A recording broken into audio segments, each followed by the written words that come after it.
So the latest book I read was another indie book by a pair of author friends named Rebecca and Niamh Schmid, and their series is called A Daughter's Ransom, or like the overarching series is.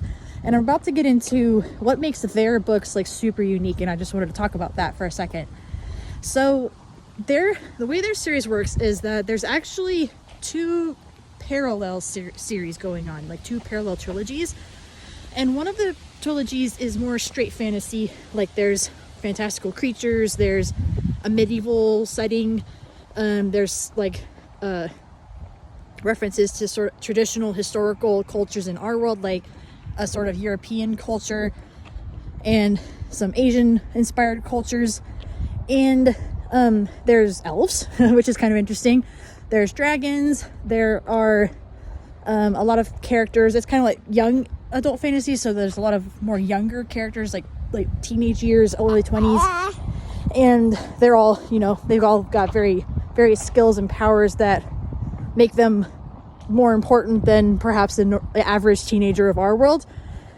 Not that teenagers of any day and age are not important, just that they are elevated beyond the normal status. Anyway, so there's that series, and then the other series is more of a Victorian era, steampunk, gas lamp sort of feel, and it also involves characters with special powers. There's, I'm not sure what you call them, like a race of people with wings, and I don't know what the nearest analogous thing in human or like in Earth legends would be, but people with wings.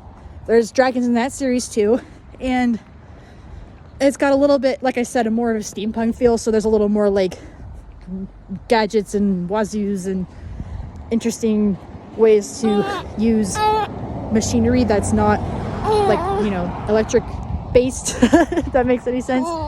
So there's these two parallel series, and little Chungus wants to help give the narration.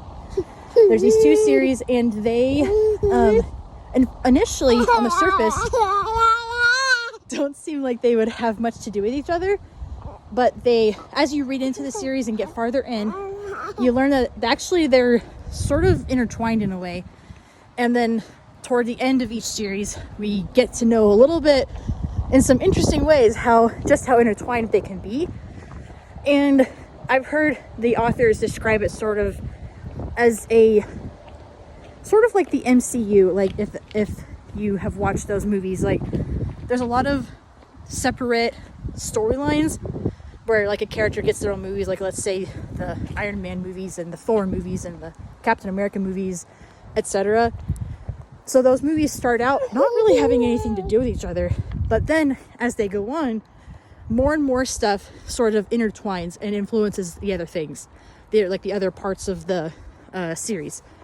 So that's what's happening in this series, where you have multiple like separate stories, but they're starting to intertwine. And then I believe the way it works is that there will be some books where everything kind of converges, and then at the ultimate overarching plot and conflict gets resolved somehow. So I just wanted to kind of talk about how interesting that idea was, and it's very complex. So I imagine that those two authors have a lot to keep track of, and kudos to them for doing such a thing. It's hard enough for me to keep track of all the information and characters and world building of one series, let alone two that have to interplay with each other and ultimately gonna have like, everything converge somehow. We have yet to find out how that happens, but I just read the third book of the first series they published. It's technically the fifth book that they've published in this whole overarching series. I'm sorry that sounds kind of confusing, but really what it just means is you can actually read books 1 or 2. It doesn't matter which one you read first. So that's kind of an advantage. If one of them appeals to you more, like if you're more into steampunk, try the second book, which is The Exiled. To make a ghost maker. Something with a ghost maker in the title. And then the first one is of Shade and Shadow. I really hope I got that right. I'm going off memory, so I'm sorry, ladies, if I didn't get that right. So you can start with either one of those. It doesn't matter which. But if you like fantasy, start with Of Shade and Shadow.